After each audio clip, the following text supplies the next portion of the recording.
Hello, students. Very good morning to you. Sebastiana teacher here again. This is your first lecture, Standard 8. For the lesson, today what we are going to do is sources of history. Okay.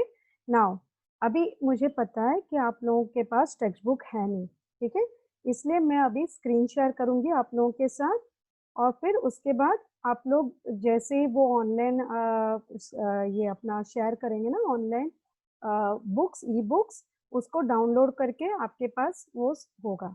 Also screenshot अगर है class के lesson के जो भी है वो मैं आपको ये क्लास के दौरान दे दूंगी, ठीक है। नाउ मैं आपको स्क्रीन शेयर के पास लेके जाती हूँ और फिर आप वहाँ पे हम लोग लेसन रीड करेंगे, मैं एक्सप्लेनेशन दूंगी, उसके बाद आपको होमवर्क भी दे दूंगी, ठीक है। और एट द क्लास के एंड में जो भी होमवर्क दूंगी वो आपके ग्रुप में डाला जाएगा, वहाँ पे चैट में डेस्कटॉप के, वो आप लोगों को होमवर्क करके वापस मुझे भेजना है, ठीक है। चलो अभी मैं आप लोगों को स्क्रीन शेयर करती हूँ।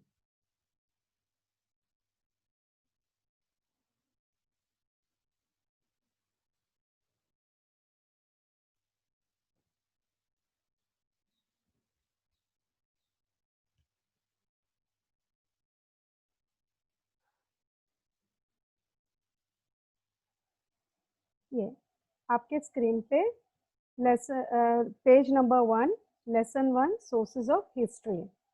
अभी हमने लास्ट ईयर तक देखा था कि हिस्ट्री क्या होती है, कैसे होती है, वो सारे आप लोग जानते हो। अब जैसे हम देखेंगे इस बार कि हिस्ट्री के सोर्सेस क्या है। सोर्सेस का मतलब क्या होता है कि हमें कहाँ कहाँ से हिस्ट्री की इंफॉर्मेशन मिल सकती है। तो now starting with this we have studied the sources of ancient and medieval Indian history. Medieval का मतलब क्या होता है?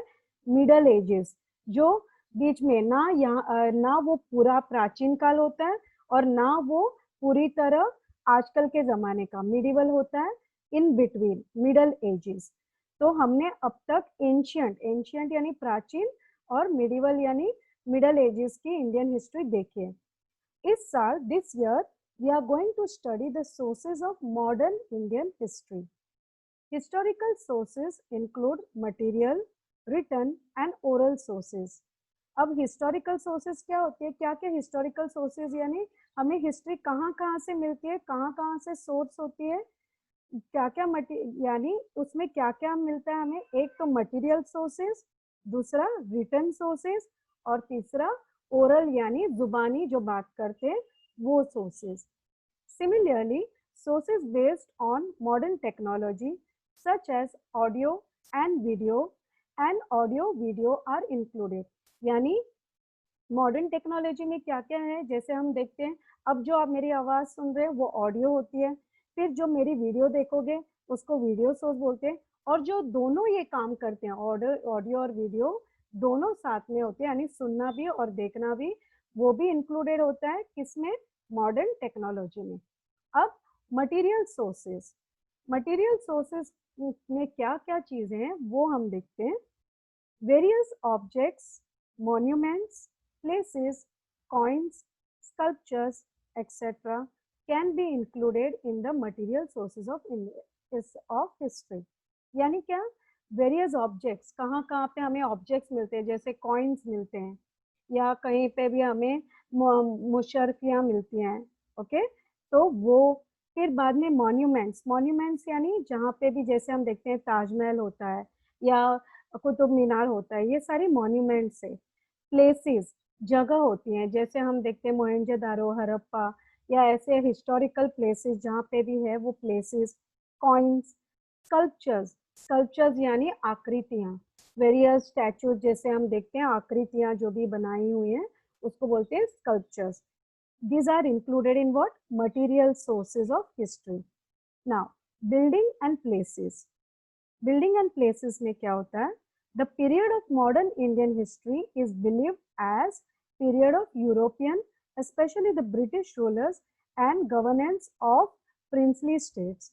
In this period, various buildings, bridges and roads, water supply system, fountains, etc. were built. अब हम देखते हैं कि बिल्डिंग्स में जैसे हम कई हिस्टोरिकल प्लेसेस हम देखते हैं, वहाँ पे बिल्डिंग्स, इमारतें जहाँ पे बनाई है या प्लेसेस है ऐसे, ये मॉडर्न इंडियन हिस्ट्री में आते हैं। ये मॉडर्न इंडियन हिस्ट्री कब का माना जाता है? उन्होंने कहा है यूरोपियन पीरियड, जब ब्रिटिशर्स थे, रूलर्स थे हमारे यहाँ, या गवर्नेंस ऑफ प्रिंसली स्टेट, या जहाँ पे पहले इंडिया, अब जिसे हम डिफरेंट स्टेट्स बोलते हैं, गुजरात स्टेट बोलते हैं या आंध्र प्रदेश बोलते हैं, हैदराबाद बोलते हैं, पहले ये सारे क्या होते थे? प्रिंसली स्टेट्स, यानी जो राजा महाराजा इनके ऊपर रूल करते थे, इनको बोलते थे प्रिंसली स्टेट्स। ये पीरियड के टाइम के जो बिल्डिंग्स, इमारतें बनी थी, इनको भी हम लोग हिस्ट्री के सब्जेक्ट में जब हम पढ़ते हैं तो इनको भी हम लोग मद्देनजर रखते हैं।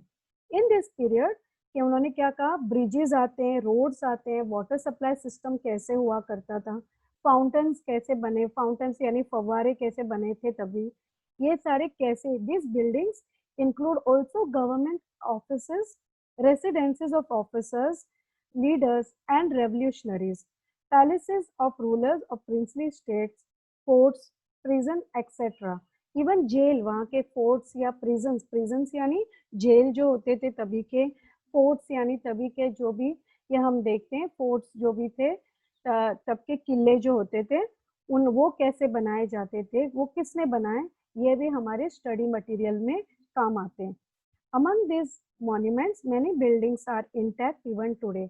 आज भी अगर हम देखते हैं, जैसे ताज महल हो, कुतुब मीनार हो, लाल महल हो, लाल किला हो, या हैदराबाद का चार मीनार हो, ये सारे आज भी इंटैक्ट का मतलब होता है साबुत, अभी भी ये खराब नहीं हुए, अभी भी ये साबुत हैं।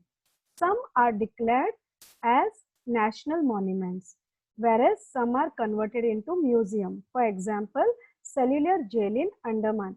यानी अभी क्या है, कोई जैसे है वैसे ही, जैसे उन्होंने ताजमहल को जैसे है वैसे ही रखा है, और कुछ ऐसे जो होते हैं उन्होंने नेशनल म्यूजियम, जैसे उन्होंने उसको म्यूजियम यानी एक संग्रहालय की तरह बनाया है, जहाँ पे हम उनको जाके उनकी स्टडी कर सकते हैं, उन जगहों के बारे में उन्होंने जो भी लिखे या फोटोग्राफी के दौरान जो भी चीजें इकट्ठा किए मटेरियल, वो सारी चीजें म्यूजियम में, उस संग्रहालय में उन्होंने उसमें कन्वर्ट कर दिया है। एंड फॉर एग्जाम्पल, इन्होंने एग्जाम्पल क्या दिया है यहाँ पे, cellular jail in Andaman. While visiting these sites, we get information about contemporary history, architecture, nature of the monument, and also the economic condition of the particular period.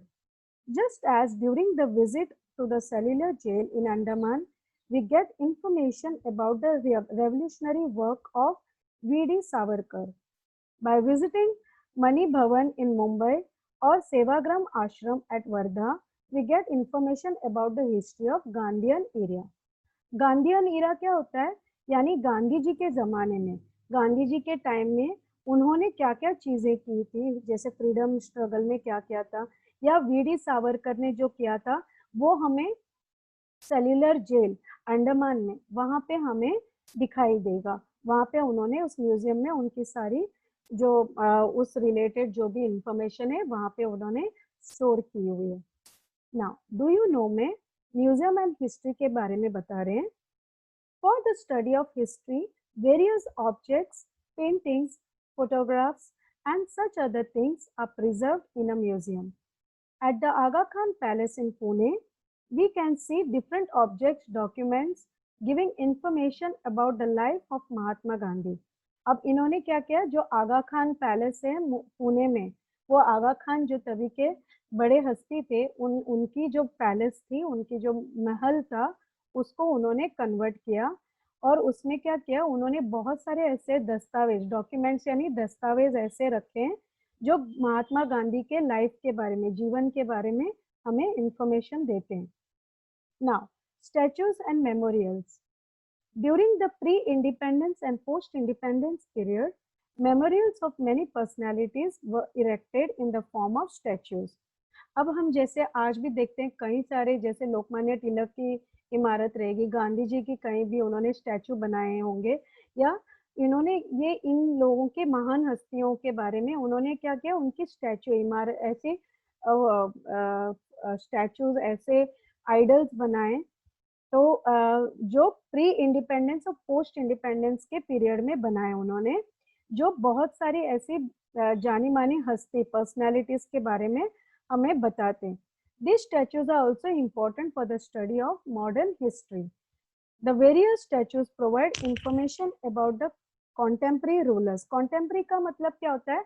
उस जमाने के या सिमिलर जमाने के। जैसे अगर इंडिया में महात्मा गांधी के जमाने में, उसी जमाने फॉरेन के किसी भी कोई महान लीडर था या कोई बड़ा कोई हस्ती था, तो उसके बारे में। तो कॉन्टेम्पररी यानी उसी जमाने के लीडर्स के बारे में, यानी सेम जमाने के लीडर्स रूलर्स के बारे में और एमिनेंट पर्सनालिटीज के बारे में वो बताते हैं, हिस्टोरिकल इंफॉर्मेशन देते हैं। The display flag on the statues gives us information about the full name of the concern person. Flag card यानी क्या होता है? फ्लैग यानी का मतलब होता है, आप देखते हो स्टैचू, किसी भी स्टैचू के नीचे, किसी भी आइडल के नीचे हम देखते हैं कि कोई एक बोर्ड लिखा रहता है ना, कभी ब्लैक में या कोई व्हाइट में, उनके बारे में नाम लिखते हैं, उनकी डेट ऑफ बर्थ और डेट ऑफ डेथ लिखते हैं, और इन शॉर्ट उन्होंने क्या क्या चीजें की थी वो बता रहे, और क्यों वो इमारत या क्यों उनकी मूर्ति उस जगह पे स्थापित की गई है वो बताते हैं उसके बारे में।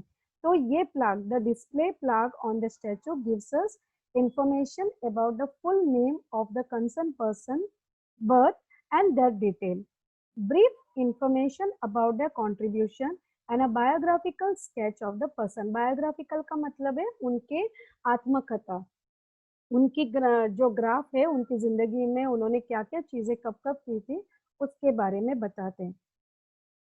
Just as the statues of Mahatma Gandhi, Jyotirao Phule, Lokmanya Tilak, Dr. Babasaheb Ambedkar, there are memorials which are erected in the memory of various events which give information. अब next page पे हम जा रहे हैं। About the concerned event, period, people related to the event, etc. For example, Hudatmak Smarak at the various places. Okay, so now अभी हम क्या पढ़ेंगे? रिटर्न सोर्सेस के बारे में। रिटर्न सोर्सेस के मतलब ये होता है कि जो भी लिखित सोर्सेज है, लिखित सोर्सेज में क्या क्या चीजें आती हैं। हम अगर ये पिक्चर देखेंगे तो उस पिक्चर में लिखा है एक तो कॉरेस्पॉन्डेंस।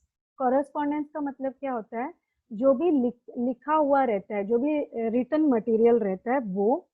फिर पीरियोडिकल्स, कॉरेस्पॉन्डेंस यानी संवाद, जिनके बीच में कोई संवाद हुआ रहता है, किसी भी दो लोगों के बीच में, तीन लोगों के बीच में या बहुत लोगों के बीच में जो भी संवाद होता है, लिखित संवाद होता है, उसको बोलते हैं कॉरेस्पॉन्डेंस।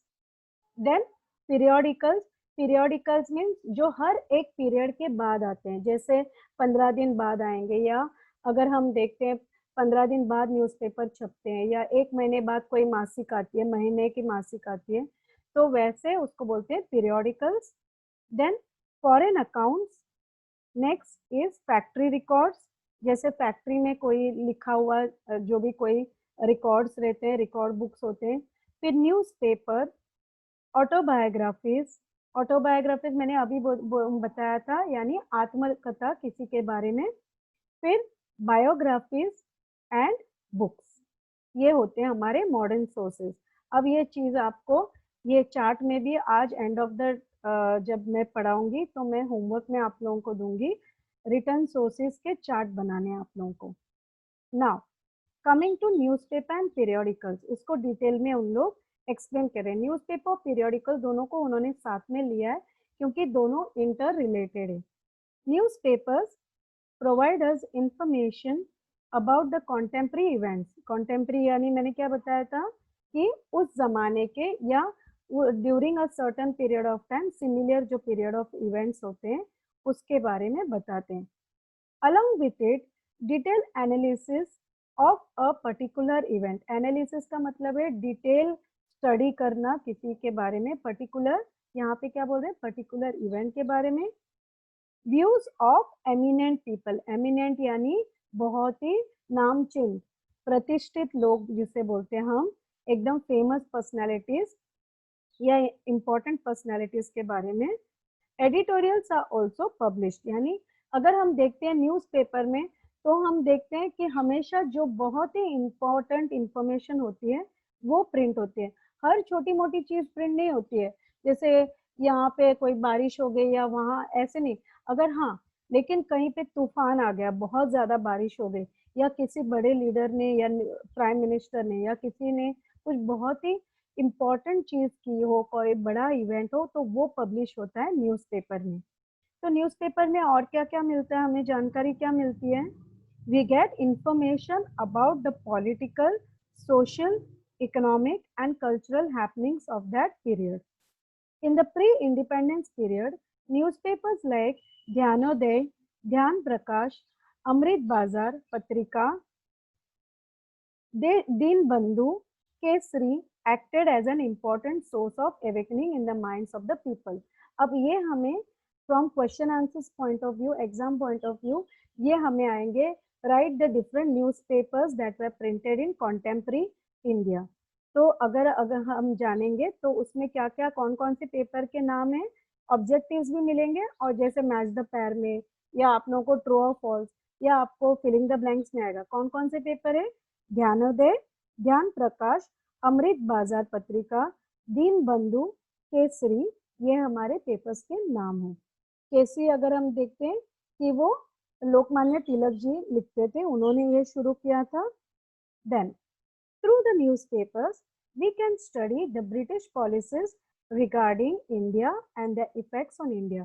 तभी हमारे न्यूज़पेपर प्रिंटिंग के मेन उद्देश्य जिसे बोलते हैं, मेन एम क्या था कि तभी जो ब्रिटिशर्स के बारे में, क्योंकि हम फ्रीडम फाइटर, तभी फ्रीडम फाइटिंग चल रही थी, तभी फ्रीडम आज़ादी की जंग लड़ी जा रही थी, तो डिफरेंट लीडर्स जो है वो अपने न्यूज़पेपर द्वारा लोगों तक अपना संदेश पहुंचाते थे या लोगों तक ये बताते थे कि क्या हो रहा है फ्रीडम फाइटिंग में, क्या चल रहा है, what is going on in that. वो सारी कहाँ मीटिंग्स रखी है या कहाँ पे एजुटेशन करना है, उन सब चीजों के बारे में वो इंफॉर्मेशन न्यूज़पेपर द्वारा देते थे। During the British period, newspapers were not only the source of political events but also acted as a source of social reformation. Reformation यानी लोगों में चेंज लाना, रिफॉर्म लाना, कोई भी पॉलिसीज में या कोई भी ब्रिटिशरों की पॉलिसीज में या लोगों की सोच में चेंज लाना, रिफॉर्म, उसको बोलते हैं रिफॉर्म। सोशल रिफॉर्म का मतलब है यानी सोशल यानी लोगों से, सबके बीच में ऐसे चेंज ऑफ व्यूज लाना, ओपिनियंस लाना, उसको बोलते हैं social reform. Okay, the Nibandhmala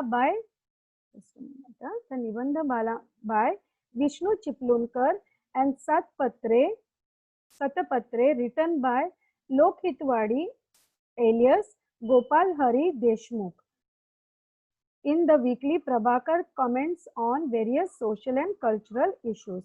अब ये भी एग्जाम पॉइंट ऑफ व्यू से इम्पोर्टेंट है। ये क्यों? क्योंकि ये बता रहा है कि तभी जो विष्णु चिपलुनकर जो थे उन्होंने सतपत्रे लिखा था बाय लोकहितवाड़ी, यानी उनका दूसरा नाम भी क्या था, गोपाल हरि देशमुख।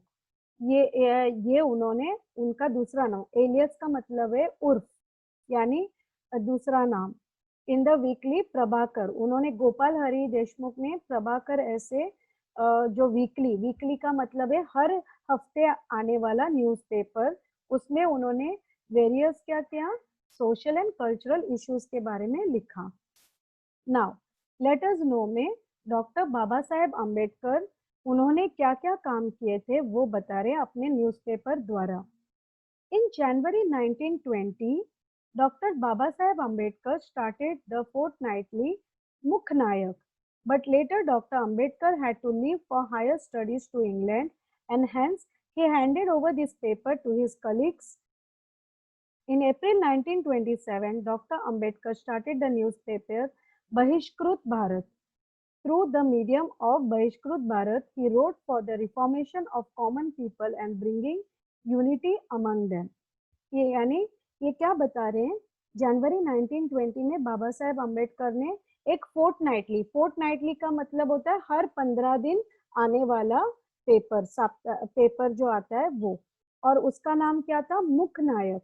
मुख का मतलब ऑल्सो ये होता है, मुख यानी फेस और नायक एक्ट, यानी फेस द्वारा बताने वाला क्या बता रहा है, वो अपनी इस पेपर के बारे में क्या बताना चाहते थे कि तब के जमाने में क्या क्या हो रहा है। लेकिन उनको जाना था हायर स्टडीज के लिए इंग्लैंड में, इसलिए उन्होंने ये पेपर क्या किया, अपने जो कलीग, सहपाठी जिसे बोलते हैं, कलीग जो बोलते हैं, या साथ में काम करने वाले, उनको हैंड ओवर करके वो चले गए। और फिर अप्रैल 1927 में, 7 साल बाद, उन्होंने फिर से एक न्यूज़पेपर की शुरुआत की जिसका नाम था बहिष्कृत भारत। बहिष्कृत का मतलब ही क्या होता है? बहिष्कृत यानी जिनको जिनको वो हमेशा बहिष्कार किया गया है, जिनको हमेशा सब जगह से निकाल बाहर किया गया था, ऐसे लोगों के लिए उन्होंने न्यूज़पेपर इस नाम से बनाया। और इसके माध्यम से उन्होंने क्या किया, थ्रू दिस उन्होंने reforms nation of common people, यानी लोगों के मन में जागरूकता लाई एंड उनके बीच में यूनिटी लाई। Apart from this he also started more two newspaper, namely Janata and प्रबुद्धा Bharat. अगर आप देखते हैं बहिष्कृत भारत का, ये उन्होंने पिक्चर यहाँ पे हमें दिखाया हुआ है। नेक्स्ट, ये भी आप लोग exam point of view Baba Saheb Ambedkar का आप ध्यान में रख सकते हो। ओके, नेक्स्ट है मैप एंड ड्राइंग्स। अब हमें देखते हैं कि सोर्स ऑफ हिस्ट्री में मैप्स और ड्राइंग से भी हमें हिस्टोरिकल सोर्सेज के बारे में पता चलता है, वो भी एक सोर्स होता है कि हिस्ट्री के बारे में जानने का। Map is also regarded as an important source of history. The changing nature of a city or a particular location can be traced through maps. The Survey of India was an independent department established during the British period.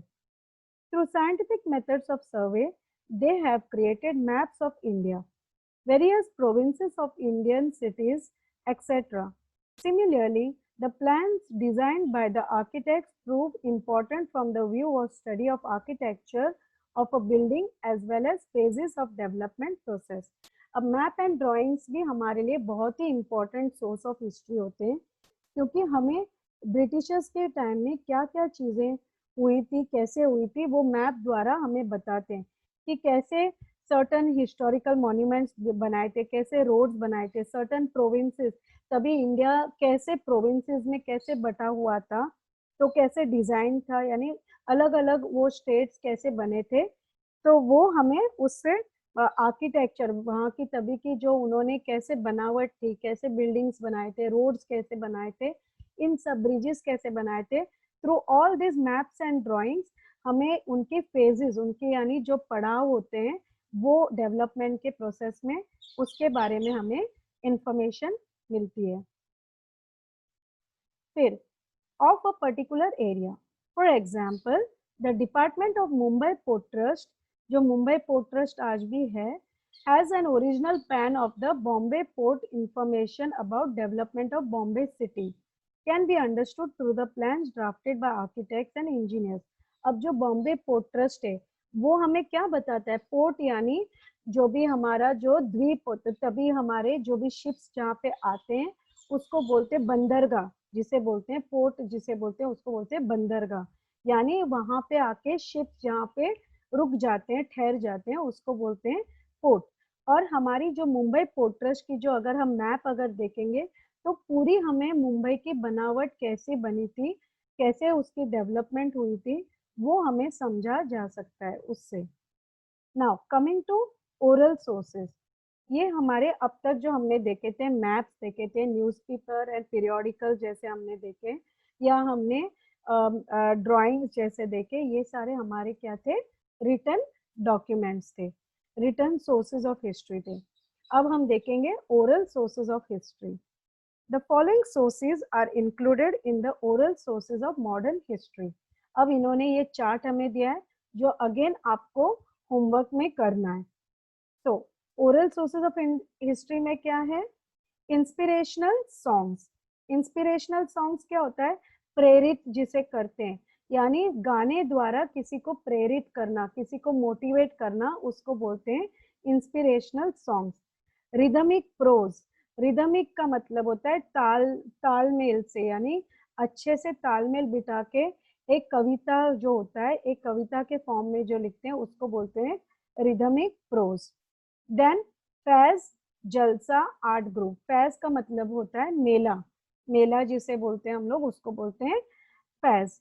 And then यहाँ पे हम देखते हैं folk songs. Folk songs का मतलब क्या होता है? लोकगीत। हम जो देखते हैं पहले विलेजेस में जो भी होते थे वो गाना गाते थे, तो गाने के द्वारा वो अपनी जो भी चीजें थी वो अपनी फीलिंग्स होती है या उस जमाने के जो भी डिस्क्रिप्शन होती थी महाराजा राजाओं के बारे में या लोगों के बारे में या उनकी जो तभी की प्रथाएं जो थी उसको गाने के द्वारा बताते थे। एंड पोवाड़ा, पोवाड़ा एक मराठी फॉर्म ऑफ गाना होता है, यानी उसमें भी वो गाने का यानी फोक सॉन्ग का ही एक अभिन्न अंग जैसे जिसे हम बोलते हैं वैसे होता है। यानी पोवाड़ा भी उसी जमाने के मराठी में गाने के थ्रू या तभी वो संदेश देते थे जो भी थे। Then folk tales, folk tales again लोक कथा जिसे बोलते हैं हम। तभी के जमाने में जैसे हमारी दादा दादी की कहानियां होती थी या तभी पंचतंत्र की जो कहानी थी उसको बोलते हैं हम लोग फोक टेल्स। नरेशंस, नरेशंस यानी जो बात में यानी जो बात कर करके बताते हैं लोगों से, कथाएं जो बोलते हैं लोगों को उसको बोलते हैं नरेशन। और इंटरव्यूज, इंटरव्यूज ऑल्सो क्या होते हैं? जैसे हम ऑलरेडी जानते हैं कि कोई बड़े हस्ती की कोई इंटरव्यू होती है उसको बोलते हैं ओरल सोर्सेस। एक इंसान पूछेगा दूसरा उसका जवाब देगा, उसको बोलते हैं interview. So these are all are oral sources जिनको हम अभी आगे डिटेल में पढ़ेंगे। इंस्पिरेशनल सॉन्ग्स, इंस्पिरेशनल सॉन्ग्स के बारे में डिटेल में बताते हैं। During the period of freedom movement various inspirational songs were composed. At present, some of these songs are available in the written form, but there are many other unpublished inspirational songs memorized by freedom fighters. जैसे हम अभी देखते हैं बहुत सारे ऐसे गाने तभी फ्रीडम फाइटर्स ने बनाया था जो तभी लिखे नहीं थे, वो सिर्फ गा गा कर लोगों ने एक दूसरे से सीखा हुआ था, इसलिए वो ओरल फॉर्म में बोले जाते थे, समझे जाते थे और याद रखे जाते थे। Through these songs, inspirational songs, we can get information about the conditions during the pre-independence period, and also the spirit behind the freedom struggle could be understood. Now, Povada में क्या है? Povada is a source for getting information about a historical event or a work of a person. There are various Povadas composed on the freedom struggle of 1857. Valor of revolutionaries during British rule etc. Valor यानी महान गाथाएं, जो भी उनकी महान जो भी कहानियां थी, उनके जो भी कारनामे थे वो बताते थे। These povadas were used to create motivation and spirit among the people. Apart from freedom movement, the povadas were composed based on the work of Satya Shodhak Samaj for awakening among the oppressed classes, the Samyukta Maharashtra movement and such other events. सत्य शोधक का मतलब ही होता है truth को find out करना, सच्चाई को ढूंढना। ऐसी उन्होंने ये समाज जो उन्होंने थी ये पोवाड़ा थ्रू उनको बताते थे, एवेकनिंग जागरूकता लाते थे। एवेकनिंग का मतलब होता है जागरूकता, ऑपरेस्ट का मतलब है जिनके ऊपर अत्याचार होता था, अत्याचार होने वाले ऐसे वर्गों के ऊपर, क्लासेस, ऐसे लोगों के ऊपर वो ऐसे पोवाड़ा बनाकर उनके थ्रू संदेश पहुंचाते थे। Video, audio and audio visual sources. During the modern period, due to the development of technology, there was a development in the art of photography, recording, films, etc. Where obviously these photograph records of films can be used as a source of history. अब हम देखेंगे यहाँ तक आज हमारी first class खत्म हो चुकी है। तो आज हमने क्या क्या पढ़ा? आज हमने पढ़ा various sources of history. Modern history में क्या क्या चीजें हैं? मटेरियल सोर्सेज है, रिटर्न सोर्सेज है और ओरल सोर्सेज। हमने मटेरियल सोर्सेज में देखा जैसे ऑब्जेक्ट्स होते हैं तो वो हमने पढ़ा था, जैसे ऑब्जेक्ट्स होते हैं या वेरियस स्कल्पचर्स होते हैं, मॉन्यूमेंट्स या प्लेसेस होते हैं, बिल्डिंग्स होते हैं। फिर हमने देखा रिटर्न सोर्सेज में periodical, correspondence, foreign accounts, factory records होते हैं। फिर हमने देखा ओरल सोर्सेज में कि folk songs, inspirational songs, rhythmic songs ये होते हैं।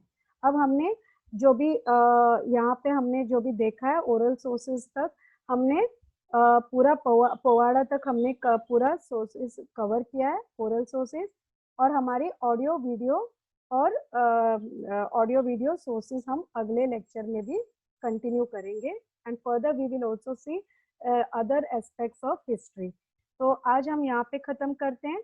एंड हमारी जो मैंने होमवर्क क्या कहा था, होमवर्क ये होगा कि आप ओरल सोर्सेज और रिटर्न सोर्सेज की चार्ट बनाएंगे, फ्लो चार्ट बनाएंगे जैसे यहाँ पे दिया हुआ है।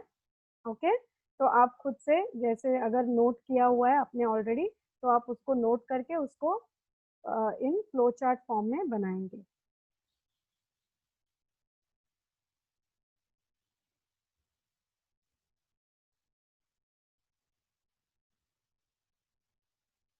ओके, तो स्टूडेंट,